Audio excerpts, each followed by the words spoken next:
Oh my God! Road sledding. Oh.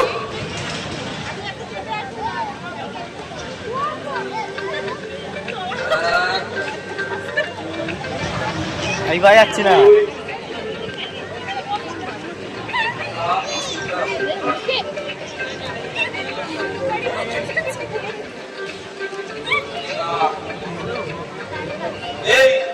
এই চারটে মরা মালিক যারা, তারা কি কেউ এখানে আছে? যদি থাকেন তো শুনে নিন, আপনাদের লাভ করতে টাইম লাগবে। কেননা শ্মশানে যা কোনোদিন হয়নি তা আজ হয়েছে। আর কারেন্ট যে কখন আসবে এটা মা ভালাই জানে। তাই বলছিল যে যেখানে বসে আছে চুপ করে বসে থাকুন, কারেন্ট এলে সব লাইন দিয়ে ঢুকিয়ে দেব।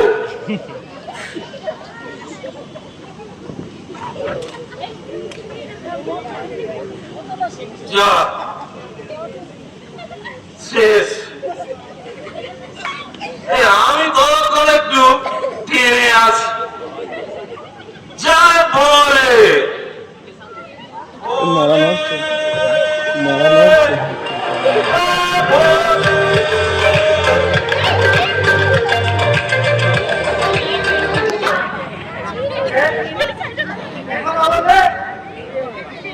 আমি দাদা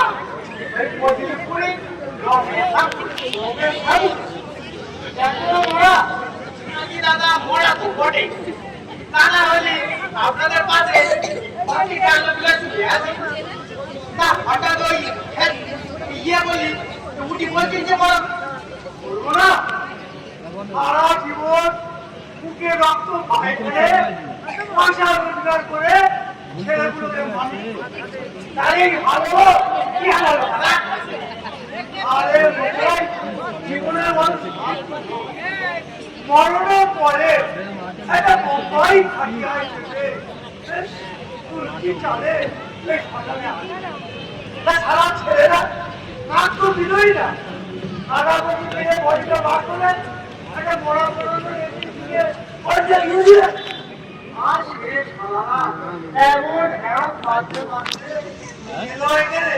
যে আমার মরা মুখের মতো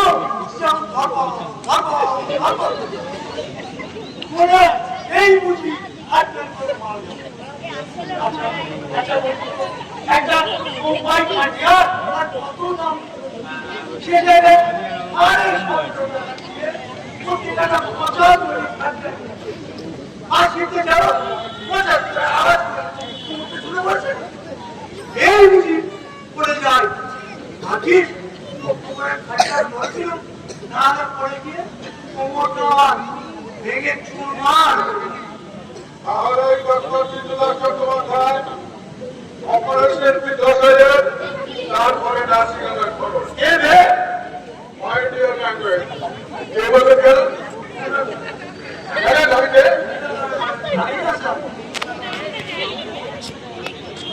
আমার নাম সচিকান্ত রায় ডাইরেক্টর।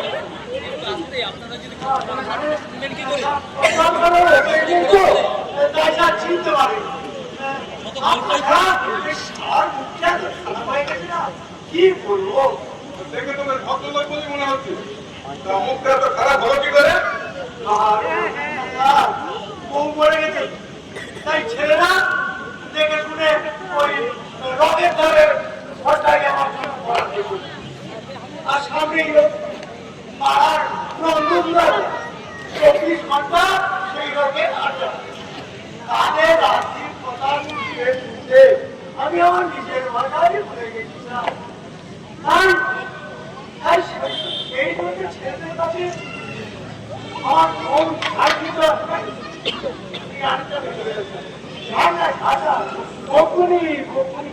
কেন দাদা কেন কেন বাবা মাঝে মধ্যে বাবা সবাই আমার মুখ থেকে এই জন্যই বলেছে সৎসঙ্গে সর্বনাশ আর অসৎসঙ্গে সর্বনাশ। যাই হোক, আপনাকে আমি একটা মানে উপদেশ দিলাম। আমার একটা অ্যাডভাইসের কষ্ট আপনি জানেন, তা বহুমি মিলিয়ে বাই 10,001 আপনাকে আর দিতে দিবে। আরে কাজও কেমন করে বলে গেছি না, ব্যাগবাড়ির একটা জায়গা তোলা। যাই হোক, রমেশ আপনার নাম? আমার নাম রমণী নয় না, আরে রমণীর দাম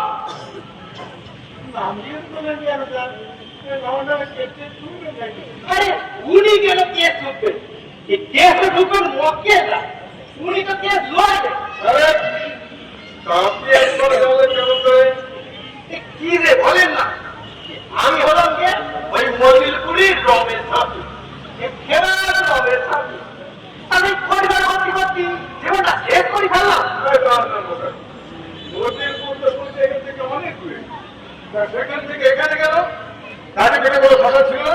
ছিল, বেশ তো ছিল। ওই ডাক্তারবাবু কি ওই ধরনের কোনো অসুবিধা বললে ওইখানে তো যেতাম, হাতে কেটে দিল তো। তা সবাই মিলে ধরে করে নিয়ে এলো এই বাংলা হাসপাতালে, আর ওইখানেই চিত্তির খেলা। ওই জায়গা থেকে এই জায়গাটা কাছি হয় কি না?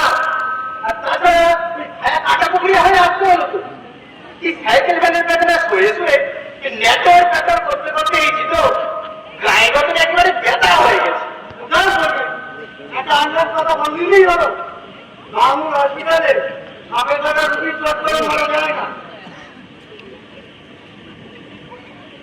সত্যি কথা বলবে না বলি না কি হাসপাতালে কোনো দোষ ছিল না গো, দোষ ছিল আমরা বলো বলো রে।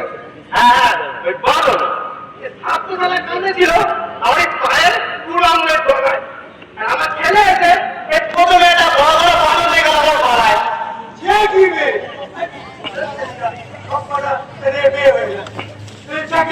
আমি কিছু মনে করছি না। না না, আমি এখন আপনার কথা চিন্তা করছি না। আপনার ওই আপনি কামড়ালো প্রায় ৭০ টাকায়, আর বাদন দিল গলায়। এটা ক্রিমিনাল অফেন্স, এটা তো খুলে এরকম আমি বেশি চিন্তা করবে না রাই ভাই, কোথায় আবার চাষ করে দেবেন, চাইবো সারা লজ্জায় পড়ে যাবো। পকেটে তো আন্দাজি মারি। আচ্ছা আচ্ছা যা ঘটিতে আমি সব বলছি, আমার লজ্জার কথা আমি নিজেই বলছি। লজ্জার কথা? হ্যাঁ হ্যাঁ লজ্জার কথা। আপনি আবার একটা কাজটাই বই দেবেন না ভাই, বলবেনই বা কার কাজ? আজই তো আমরা ৩ জন, আর ওটি তো থাকি না আমি না, ছেলের পেশা পূর্ণ করতে গিয়ে করে ফেলেছি। তেমন কিছু নয়, তেমন কিছু নয়, না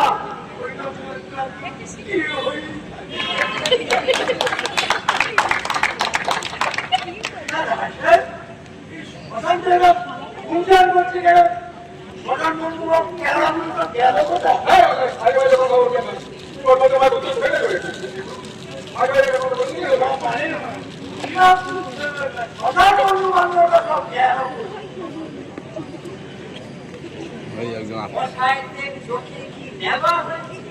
দেখছেন না লোক সেরে বসার সব গঙ্গার ধারে হাওয়া খেতে গেছে, কেউ চুল্লু খাচ্ছে, কেউ ভাজা খাচ্ছে। আপনি কে?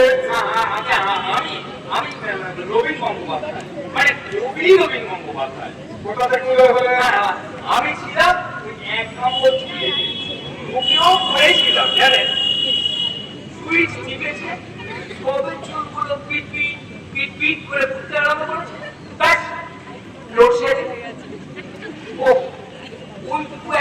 আমার আচ্ছা একেবারে হাওয়া বাতাস ফেলে না, একবার দম বন্ধ হয়ে মারা যাবার ছোঁয়া, তাই তো এলাম বেরিয়ে। আর তো পারবো না বসন্তের হাওয়া খেতে, আর তো দেখতে পাবো না কৃষ্ণ চূড়া রাধা চূড়ার রং, চোখ ভরে দেখে নি। কারেন্ট আসলেই আবার ঢুকে পড়বো ওই লক্ষ্মীন্দরের লোহার বাসনে। খুবই অভিজ্ঞ নামটা যেন কোথায় যেন শুনেছি। ও হ্যাঁ, আমার দোলামা মানে আমার মেয়ে দোলন জামা, ওইটা ঠিক মনে শুনছি, ওই সব কবিতা বলতে। আচ্ছা কইলাম আপনি মারা গেলেন কিসি শিল্পী রোগে? শিল্পী হোক, এটা আবার কি হলো? আমি জানি দাদা, আপনি জানেন? আমি জানি মানে আমার লোকের ছেলেদের কাছে শুনেছি 8 কালচার ল্যাঙ্গুয়েজ মারা যায়, তোমরা আমাদের অমুক শিল্পী লাগে মারা যায়। কি করবে বাবু, কি করলো? হ্যাঁ হ্যাঁ ঠিক। আরে তাই বসেন, ওটা ছাড়েন তো। আমি জানতে চাইছি যে শিল্পী লোকটা কেমন, মানে সিমটম গুলো কি? ও ওর সিম্পটম হচ্ছে আপনার ইংরেজিতে বলে সিরোসিস অফ লিভার, বাংলায় বলে লিভার পচিয়ে মারা যাওয়া, আর আপনাদের খবর কাগজের ভাষায় পাকস্থলীতে রক্তক্ষরণ। আরে খারাপ কখন থেকে কিছু খবর না বলে খাপ থেকে করে আসি। আরে কোন বলো এর সব গন্ডগোল করলো কোথায়? বলো, আপনি কে? আমি রুমে আছি, সাংবাদিক। এখানে কি চাই? ইন্টারভিউ স্যার, কি আপনাদের ইন্টারভিউ না বলে সে কখন থেকে খাপ থেকে করে সে কি রে? এত সাংবাদিক ওই মরার ইন্টারভিউ না বলে সরকারে খাপ থেকে করে আমি জানতে পারি স্যার, আমিও মা। আসলে ওই একটা বড় বড় মারামারি করা করতে গিয়ে মশা দেওয়ার একটা রান্না খেয়ে আমার সমস্ত শরীরটাই ঠান্ডা হয়ে গেল। হাসপাতালে শুনে সে চিকিৎসা নিতে যাবো, এমন সময় মেডিকেল সাহেব এসে বললেন মারা যাচ্ছ, যাও ওখানে গিয়ে 4 জন বিখ্যাত ব্যক্তি দেখা পায়, ওরা কেন মারা গেলে সেই ইন্টারভিউ গুলো নিয়ে আমার কাছে পাঠিয়ে তার জন্য ঘাটি হয়ে পড়ে আছে। একটা লাইনও পেয়ে গিয়েছিলাম, ছেলের বিয়ের সম্বন্ধ করতে গিয়ে নিজের বিয়ে করে বললেন বাবা, কিন্তু মারবা জুতো নাই, মারবা বাড়ি এছাড়া আমার কথা বলছিছে। হ্যাঁ বলেছি, ছেলেটা সম্বন্ধ করতে গিয়ে বেঁচে দেখুন তাই বাপের খেয়ে করেছি। খুলে বলবো, খুলে বলবো, খুলে বলবো আমি সারা সারা খাইলো আমার কথাই ওঠে আর বসে।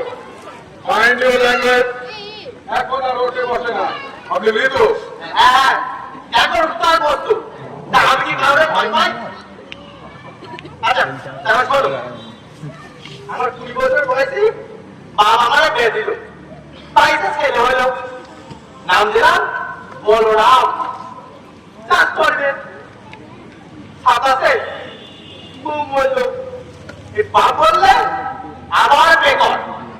আমি বললাম না, সেই তখন থেকে কি আমি আর বলরাম, কি বলরাম আর আমি 47-এ ওই বলরামের জন্য মেয়ে দেখতে গেলাম। ওই মেয়ের থেকে আমার যার জ্ঞান মনে হলো ওই মেয়ে বলরামের মা হওয়ার উপযুক্ত। ব্যান্ড পাখি বাজায় বাপের কাটার মতো ওই মেয়ের দেখলে খড়িয়ে দিত। আর বলতে হবে না, এই পরে হেডিংটা আমার খবর করা হয়ে গেছে। তোর মায়ের সঙ্গে ছেলের প্রণয় বাবা মিত লোকেরা কত ভালো ছেলে আমার বলো না, মার বলে দুঃখ হবে বলে সারা জীবন বিয়ে পর্যন্ত করলো না, আর বুড়ি বলে কিনা ঠিক আছে ঠিক আছে আর বলতে হবে না, যা বলবা আমি বুঝে নিয়েছি। আচ্ছা আপনি মারা গেলেন কেন নবদা? তুই কে রে? আমি নবদাবাজি জানি জানিকে মেরে না মুখে অন্ধা ধুয়ে দেবো। আপনি বড় হচ্ছি, আপনার সাথে কথা বলে তেরা দেখুন। আরে কি কাগজ থেকে কালো করে বটগাছে গোড়ায় ইটের উপর পড়তাম আর মানুষ দেখলেই পেছন পেছন দৌড়াম একটু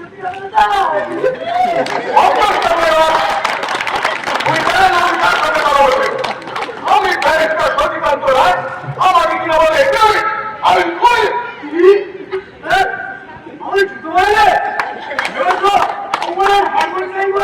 আমি মরে গেছি হ্যাঁ জানো এই ভাড়া কোমরে আমি তোমার ভারতনাট্যম নাচিয়ে থাকতে পারি জানো জানতাছি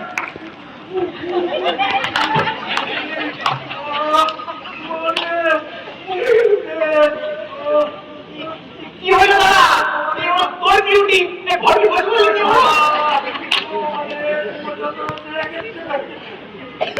কি হলো বাবা পড়ে পড়ছি তো কোমরে হাড় মাথা করে আছে পুরের মাথা খেলা ছিল না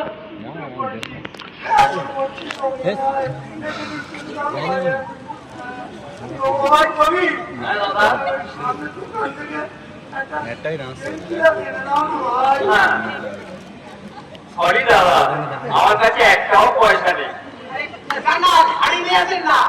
বলবেন নবরীরা ছেলে এসে পড়ি দিয়ে যাবে দেখছি না লোক যন্ত্রণায় মরে যাচ্ছে কি রে অনেক ধরে বাবু একটা জ্যান্ত ভাবে দিনার কেউ করতে পারে না ও যাবে ওই মোড়া ভাবে ভাষণ করতে আরে দাদা একটি ঠাকুরি দিয়ে উঠে বলবে কি ঠাকুরি দেখবেন কম নিবে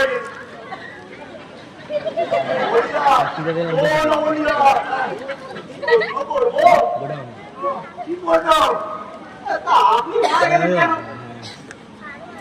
বুঝে কে দিয়ে কালকে প্রোগ্রাম হবে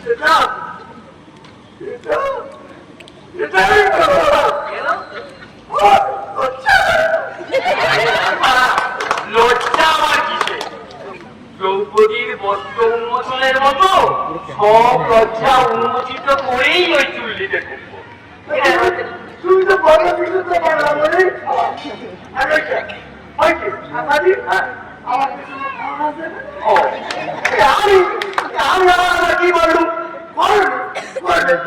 আমার খবরটা তোমার কাগজে বড় বড় করে ছাপবে আর সেই কাগজ আমার ছেলেরা নাতি নাতিরা বৌমারা সর্বোপরি পাশের বাড়ির লোকেরা সেই কাগজ পড়ে আমি আর আপনার গল্পটা ছাপাবো কেমন করে আমি নিজেই মরে গেছি আমার লেখা গল্প আর বলবে না আসলে সাংবাদিক তো তাই একটু ভাগ্য আওয়াজ মাইরি পাবে আমার মাইরি উনি তো কথা দিলে উনি তো কথা দিলেন ওনার ভাষা আমার ভাষা আমার রকের ছেলেদের ভাষা কথা দিতে মাইরি পাবে দেখো এত উইটনেস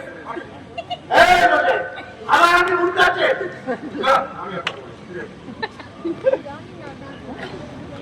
দাদা কি আমরা রাগ করেছি তাতে তোমার কি সুবিধা হবে আমার খবরটা ছেড়ে তোমার নিজের খবরটা ওজন করে দেখে সেসব কথা নয় যেতে পঞ্চায়েতের প্রধান হিসেবে অনেক কেসটা সমাধান করেছি তো তাই বড় সাথ ছিল মনে ফলে যখন আর চান্স পেয়েছিলাম এই মরণের পরেও একটা কেসটা সমাধান করেছিলাম এই কথা হ্যাঁ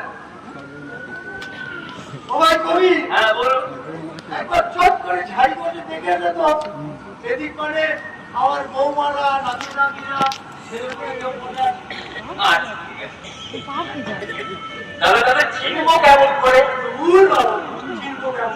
তার কাছে কৃতজ্ঞ নয় ময়না ছেলে গায়ে রঙে ছিনবে পেটের সাইডে ছিনবে না দাদা ওরকম চেহারা কাউকে দেখতে পাচ্ছি না আমার বৌমাদের সব দাদার মতো কাজ আমাদের কথা বললে কালীগঞ্জে বসে শুনতে হয় ভালো কথা না দাদা ওরকম লম্বা কানের বৌমাও দেখতে পাচ্ছি না হ্যাঁ,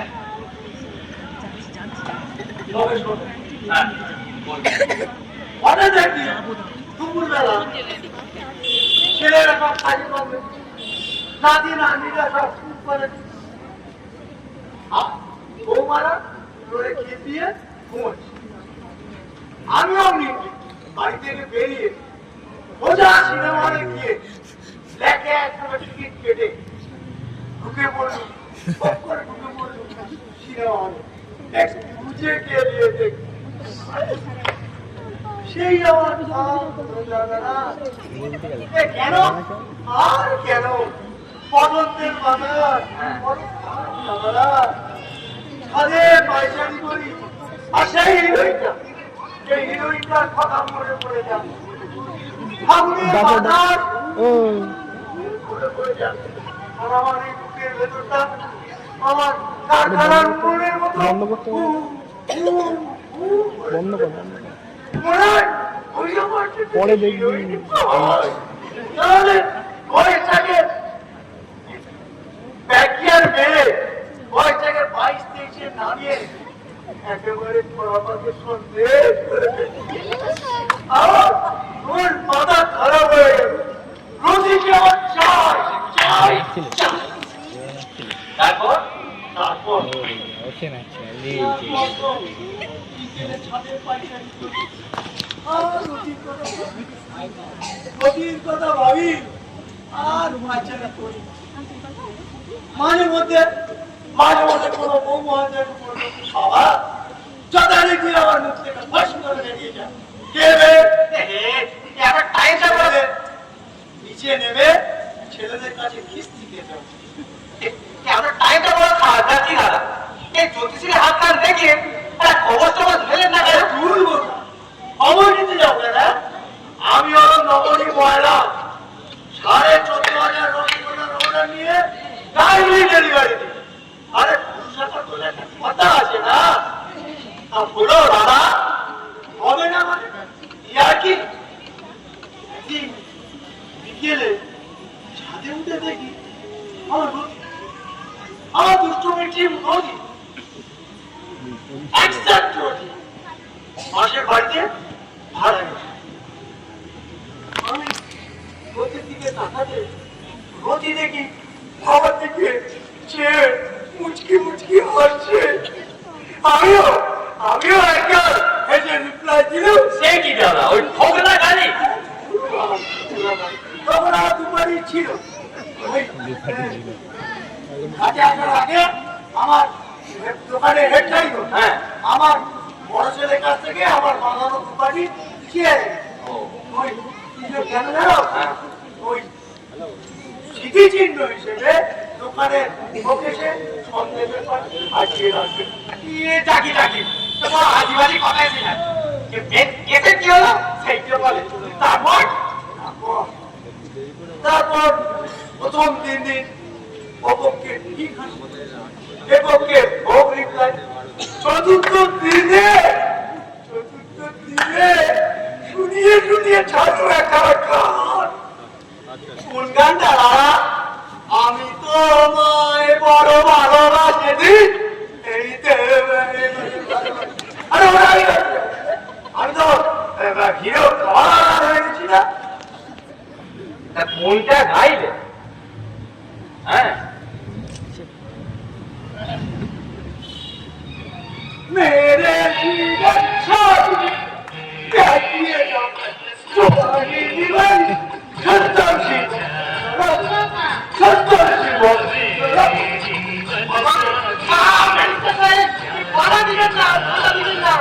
দেখছেন না নৌরিয়া নৌরিয়া খাবার খাবার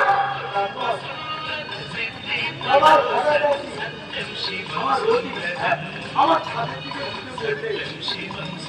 দাদু নিয়ে দেখে নিয়ে দেখেছে। আমি মনে মনে ভাবলুম দাদু কি গো, আমি তোমার দামার হিরো খাওয়া, তুমি যে আমার বুকের মধ্যে সবভাবে তৈরি করা জীবন গন করে কিন্তু ওকে বলছি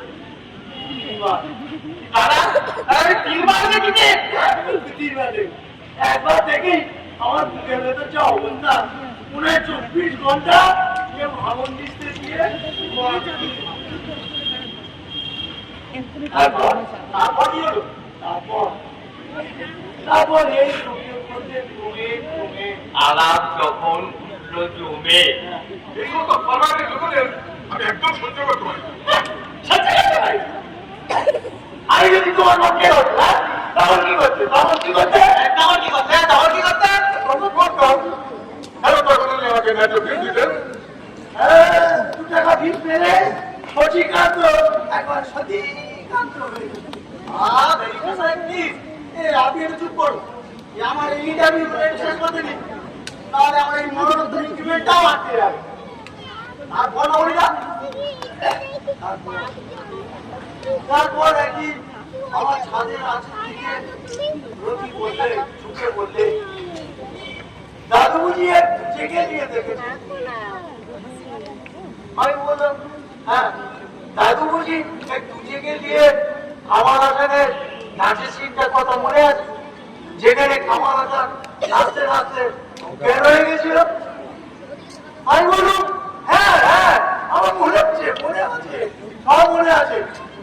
তখন সে বললে, তুমি এরকম নাচতে পারো? আমি বললো, হ্যাঁ পারবো পারবো, তুমি যা বলবে আমি তাই করতে পারবো। তখন সে গরম তেলে সিঙ্গারা ছাড়ার মতো চুরমুর চুরমুর করে বলবে, একবার নাচো তো দেখ। হ্যাঁ, এমনি বললে এটা তো প্রতিদিন চিন্তা করছি, প্রতিদিন চিন্তা করছি। বাবা তোমার তো তোর জমি উঠেছে, নয় না তারপর তারপর তারপর হ্যাঁ তারপর আমি নাচতে শুরু করবো। ছাদে আছে তারে গিয়ে নাচতে শুরু কবে শুরু হয়েছে?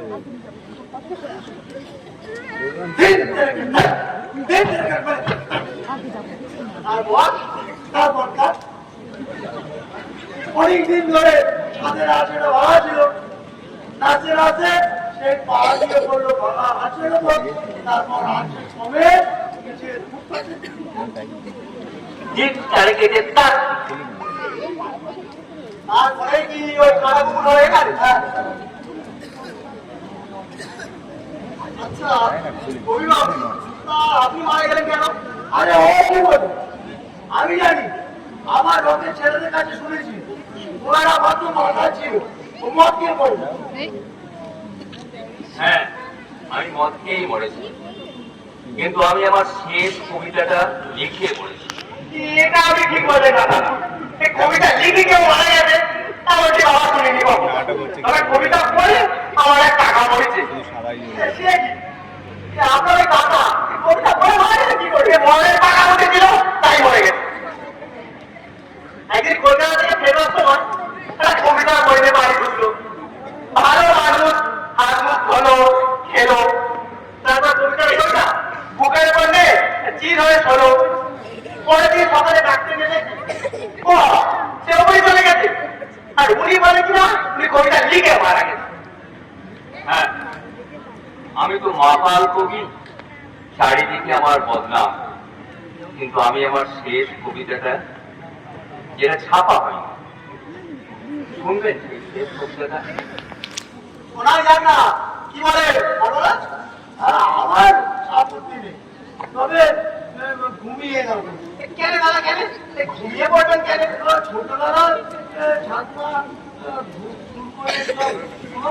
ঘুম পাওয়া তাই ঘুমিয়ে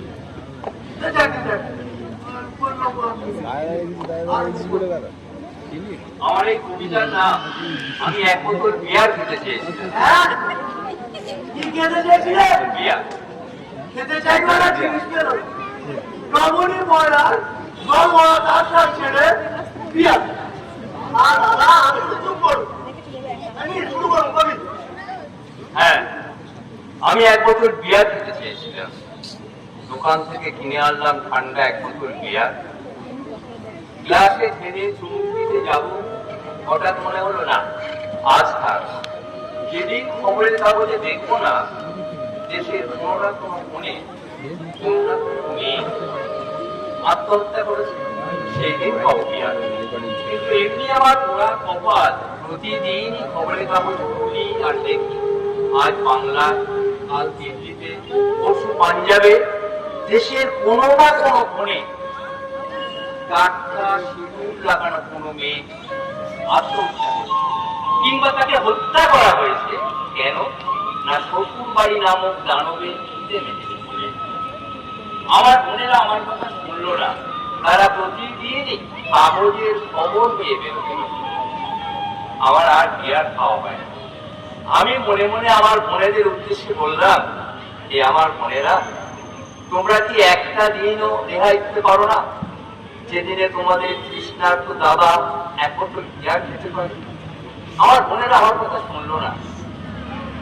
কিন্তু কেন জানি না একদিন মনে হলো কাল আমি খেতে পারবো বিয়ার, কাল আসবে আমার সেই দিন।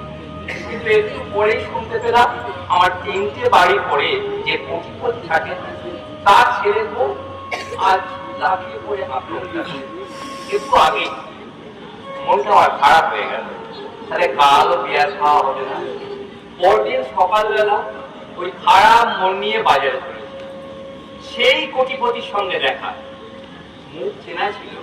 সেদিন তিনি নিজে যেচেই আলাপ করলেন, কি খবর, কেমন আছে, ভালো? আমার ছোট্ট উত্তর, না ভালো নয়। কেন কেন কেন তার সাধু জিজ্ঞাসা। আমি তাকে তখন আমার বিয়ার খাওয়ার ইচ্ছেটা এবং খেতে না পাওয়ার কারণটা তাই সবিস্তারে বললাম। তিনি শুনে বললেন, খান, এক বোতল কেন, 3, 4, 5 যত ইচ্ছে খান এবং আমারই পয়সায়। আমি বললাম, তা কি করে হয়? কাল তো আপনার পুত্রবধূ আত্মহত্যা করেছে, সে খবরটা তো আজকে কাগজে বেরিয়েছে। তিনি হেসে বললেন, না বেরোয়নি, আমার অনেক টাকা, আমি কাগজগুলোকে কিনে ফেলেছি। তাড়াতাড়ি বাড়িতে ফিরে সমস্ত কাগজগুলোই তন্ন তন্ন করে খুঁজলাম, কিন্তু কোথাও সেই ছোট্ট খবরটা পেলাম না। হ্যাঁ, বলতে পারে মনে মনে খুশি হলাম। আমি দোকান থেকে কিনে আনলাম ঠান্ডা 1 বোতল বিয়ার। আইস করে বসে গ্লাসে ঢেলে চুমুক দিতে যাব, হঠাৎ দেখি সোনালি পানীয়ের মধ্যে একটা নিষ্পাপ ফুলের মতন মুখ। সেই মুখ চোখ ভরা জল নিয়ে আমায় যেন বলছে, দাদা আজ না হয় নাই খেলে, অন্তত আমার জন্য। আমি গ্লাস ফুলিয়ে রাখলাম, আমার আর বিয়ার খাওয়া হলো না। অথচ বিশ্বাস করুন, আমি ভীষণ ভাবে 1 বোতল বিয়ার খেতে চেয়েছিলাম, কিন্তু 1 বোতল বিয়ার খেতে চেয়েছিলাম।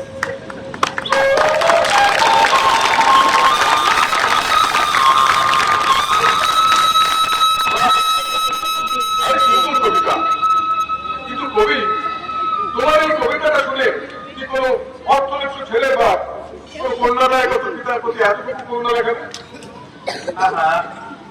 আপনার এই পুত্রটা যদি আমি আগে করতাম, তাহলে আমার প্রথম পক্ষে 16 বছরের কাছ থেকে 1 পয়সাও পণ দিতাম না। কেন কেন আপনি কি আপনারা দ্বিতীয় বিয়ে কোনো পঞ্চায়েত দিলেন? নো নো নো নো, পঞ্চায়েতের প্রধান হিসেবে আমি পণ প্রথার বিরুদ্ধে। ফার্স্ট ম্যারেজের সময় প্রধান ছিলাম না, তাই নিয়েছি, কিন্তু সেকেন্ড ম্যারেজের সময় নো নো নো নো।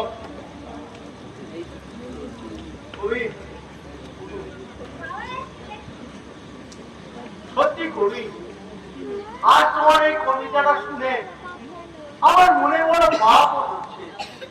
মনে পড়ে যাচ্ছে সেই সব দিনের কথা, যেখানে ছেলেদের বিয়ের সময় কেমন করে তুমুলে মুচিয়ে বিআই মশাইদের কাছ থেকে টাকা আদায় করেছিলাম। আসলে কথা হলো, তখন আমার বধূবরণের থেকে টাকার তোড়াবরণই আসল করে মনে হচ্ছে না। আর যদি আমার উপায় থাকতো, তাহলে আমি একটা একটা করে টাকা তাদের ফেরত দিতাম। সেটা তো আর জীবনে সম্ভব হবে না নবনীতা। এই প্রায়শ্চিত্তটা না হয় সামনের জীবনেই করবেন। কিন্তু কবিবাবু, আপনার এই কবিতাটা শুনে আপনার মৃত্যুর কারণটা তো ঠিক বোঝা গেল না। ওই ব্যর্থ কবিতাটা লিখে আমার মনে হলো, কবিতা লিখে সমাজ ব্যবস্থার পরিবর্তনের কোনো সম্ভব নয়। হতাশ আমি, তাই হতাশা করতে গেলাম বাংলা মালের থেকে।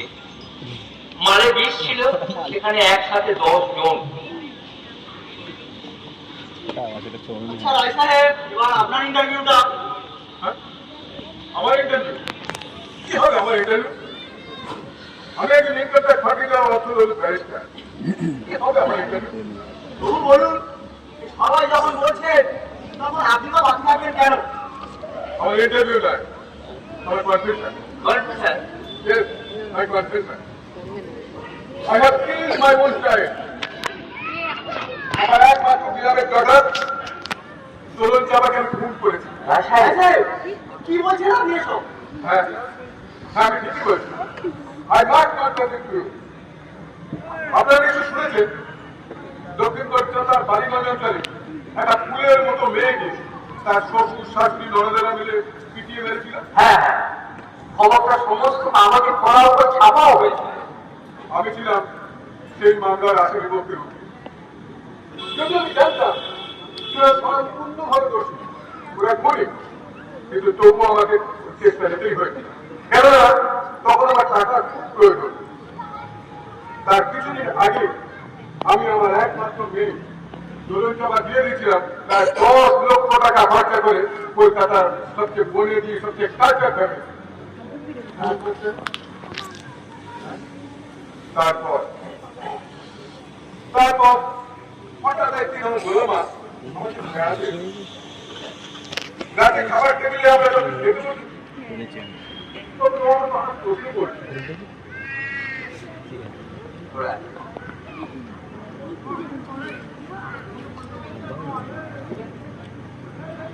আচ্ছা বাবা, এই যে ফুলের কেসটা তুমি হাতে নিয়েছো, তোমার কি মনে হয়? তোমার মক্কেলরা নির্দোষ? আমি বেশি বললাম, দেখো তুমি যদি জজসাহেব না হয় আমাকে বন্ধু করে থাকো, তাহলে বলবো হ্যাঁ ওরা সম্পূর্ণ করে দোষী, ওরা খুনি। তাহলে তাহলে তুমি এই কেসটা হাতে নিলে কেন বাবা? আমার মাথাটা কেমন যেন গরম হয়ে গেল। আমি তো পুরোটি ওকে বললাম, দেখো আমি ম্যানেজারি করি টাকা রোজগার করবার জন্য, আর তুমি ভুলে গেও না যে তোমার বিয়েতে যে 10 লক্ষ টাকা খরচা করেছি সেটা ওই মক্কেলদের পকেট থেকে এসেছে। তোর মুখটা কেমন যেন সাদা হয়ে গেল, কিছুক্ষণ মাথা নিচু করে ডিনার টেবিলে বসে রইল, তারপর একটু চলে গেল। তারপর কি হলো রায় সাহেব? হ্যাঁ, তারপর দিন সকালে উঠে শুনলাম ও আমাকে কিছু না বলে না জানিয়ে ভোরবেলা উঠে শ্বশুর বাড়ি চলে গেছে, শুধু আমার জন্য রেখে দিয়ে টাকা রেখেছি। তারপর না, সেদিন আমার চিঠি পড়বার সময় ছিল না, কারণ আমি সেদিন আমার মক্কেলদের শেষ সওয়াল ছিল। সমস্ত কোর্টরুম দর্শকে ভরে গিয়েছে। আমি সওয়াল শুরু করতে যাব, এমন সময় আমার জুনিয়র এসে আমার কানে কানে বললো তোমার কয়েকটা একটা বিপদ হয়েছে। কিন্তু না, তখন আমার বিপদ বলার কোনো সময় নেই, আমার মক্কেলদের বাড়াতেই হবে। আমি আবার সওয়াল শুরু করলাম, না কোথায় যেন আমার একটা সুর কেটে যাচ্ছিল। সময় অবাক সত্যিকান্ত রায় আগে কি করছেন? এমন সময় আমার আর এক দুনিয়া আকাশের সমস্ত বাঘ আমার কানের মধ্যে ঢেলে দিয়ে বললো আমার একমাত্র মেয়ে দোলন চাপা গায়ে আগুন লাগিয়ে আত্মহত্যা করেছে। তুমি আমার মোহন আমার মকে সবাইকে ফেলে আমি শুনলাম আমার কাছে আমাকে দেখতে দিন আমাকে যেতে দিল না, আমার কাছে আমাকে যেতে দিল না। তাদের মধ্যে দিয়ে দেখলাম আমার তো আমার নরম ময়দানের মতো মুখ খারাপ করে সারা শরীরটা চাদরে দেখে তোর পাথরের মতো শুয়ে আছে।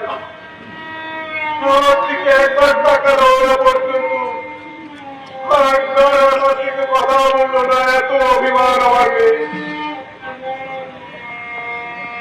খুব শূন্যতা নিয়ে দাঁড়িয়েছি। হঠাৎ মনে পড়ে গেল তোর আমার চিঠিটার কথা, সকালে তাড়াহুড়ো সেটা পড়া হয়ে ওঠেনি। আমি ম্যালেরিয়া রোগীর মতো কাঁপা হাতে চিঠিটা বার করলাম। তরুণ চাপা ফুলের গন্ধ মাখা আমার দোলামার চিঠি। কতদিন পরে আমার চিঠি লিখলি দোলামা, সেই তো ভর্তিয়া ছেড়ে আসার পরে আর তো চিঠি লিখেনি। চিঠিটা খুললাম, লেখা ছিল জানেন? কি লেখা ছিল? লেখা ছিল ওইটা ঢুকবার একবার। বাবা, ভাগ্যিস তোমার আর কোনো মেয়ে নেই। ভাগ্যে তাদের বিয়ে দেওয়ার জন্য তোমাকে জেনে শুনেও কত নৃশংস গুলিকে জেনে শুনেও নির্দোষ প্রমাণিত করতে হতো। বাবা, আমি ব্যারিস্টার নই, তাই তোমার 10 লক্ষ টাকা দিলাম শোধ করে দিয়ে যেতে পারলাম না। ক্ষমা করি, প্রণাম করি। দিদি, তোমার 10 লক্ষ টাকা খরচ করে দেওয়া মেয়ে দোলন চাকর।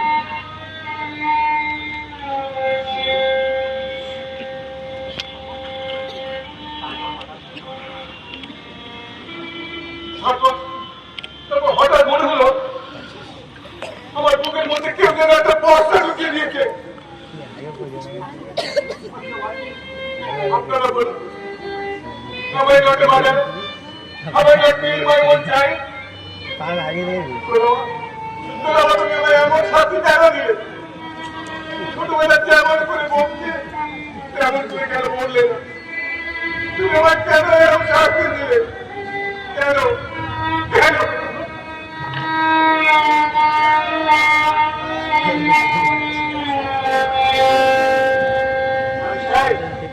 কাঁদলে শ্মশানে এসে কাঁদতে নেই।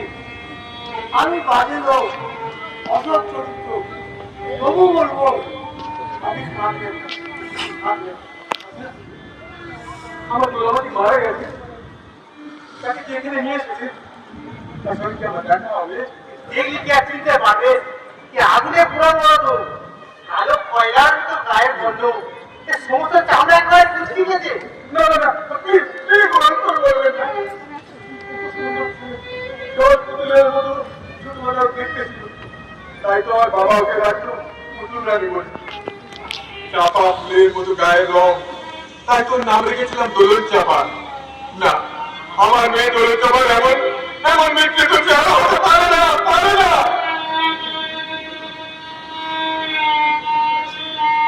রায় সাহেব, আপনি কষ্ট পাবেন জানি, তবুও বলছি, গায়ে কেরোসিন ঢেলে আগুন লাগাবার পর আমার বোনেদের চেহারা অমনি বিকৃতি হয়ে যায়। যাচ্ছে প্রতিদিন একজন না একজনের, সব সময় সব খবর কাগজে ছাপাও হয় না। তুমি একজন সাংবাদিক হিসাবে আপনার কথাটা আমি মানি, কিন্তু কিছু কিছু খবর তো প্রতিদিনই আমরা পাই। কিন্তু সেসব অবাধী মেয়েদের কথা আমরা কজনেই বা মনে রাখি। আপনাদের মনে আছে কিনা জানি না, বেশ কয়েক বছর আগে কানপুরে তিনটি বোন তাদের বাবা মাকে বরপণ দেওয়ার হাত থেকে মুক্তি দেবে বলে একসঙ্গে আত্মহত্যা করেছিল। সেই খবরটা প্রত্যেকটা কাগজে ছবি সহ ছাপা হয়েছিল। আমরা তো ছবিটা দেখে আটকে উঠেছিলাম। সারাদিন অফিস কাছারিতে অনেক আলোচনাও করেছি, কিন্তু কিন্তু তারপর আমরা কজন মনে রেখেছি তাদের কথা? আসলে কি জানেন কবি, যতক্ষণ আমাদের নিজেদের ঘরে আগুন না লাগছে ততক্ষণ আমাদের তাপ লাগে না, চেতনাও আসে না। একটা প্রশ্ন জাগে আমার মনে, কেউ কি পারে না এই সামাজিক নিদারুণ অন্যায়ের বিরুদ্ধে প্রতিবাদ জানাতে? নিশ্চয়ই পারে, নিশ্চয়ই পারে। আমি আশাবাদী লোক, আমি নিশ্চয়ই আশা করব। লাইটটা মনে হয় জ্বলে উঠবে। যা কালি গেছে গেল, জমে উঠেছিল আড্ডাটা সব শেষ হয়ে গেল। যাই নিজের জায়গায় শুয়ে পড়ে গিয়ে চুল্লি ঢুকে যায়। আমিও শুয়ে পড়ে গিয়ে যাওয়ার আগে এই গানটা মেরে জীবন জোয়ানি জীবনী উত্তম শিব সুন্দর সত্যম শিব না, আমরা সুন্দর শিখতে চাই না, আমরা চাই সেই শিখতে যে শিব পার্বতীর মৃতদেহ নিয়ে রঘুনাথ নেমেছিল। সেই রঘুনাথ, তুমি এসো, দেশের প্রত্যেকটা যুবকের উপর তোমার মায়া জল বিস্তার করো। পার্বতীদের রক্ষা কর, পার্বতীদের রক্ষা কর, পার্বতীদের রক্ষা কর। না না, এখন বাকি আছে, অনেক ঠিক আছে।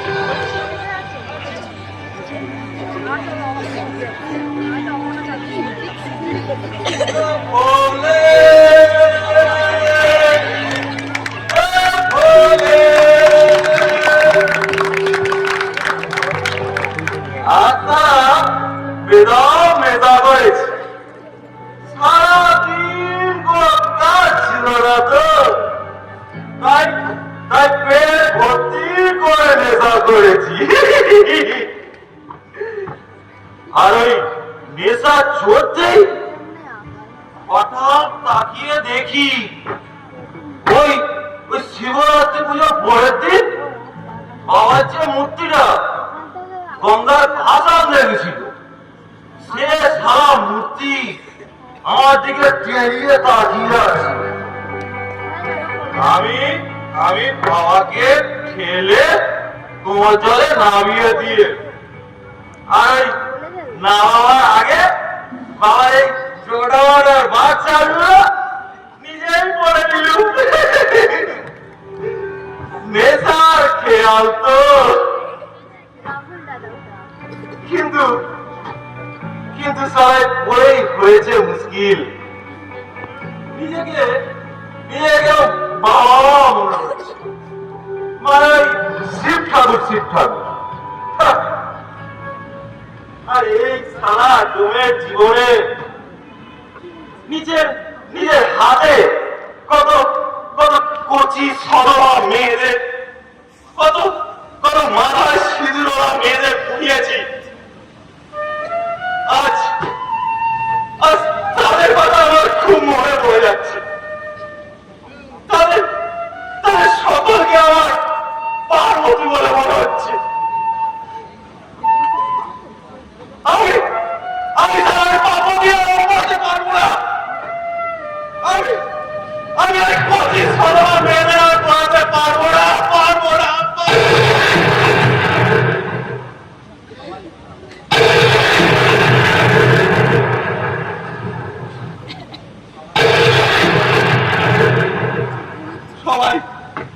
সবাই শুনে রাখো, আজ থেকে এই শ্মশানে কোন পার্বতী পুড়বে না। শুধু এই শ্মশানে কেন, কোন শ্মশানে কোন পার্বতী পুড়বে না।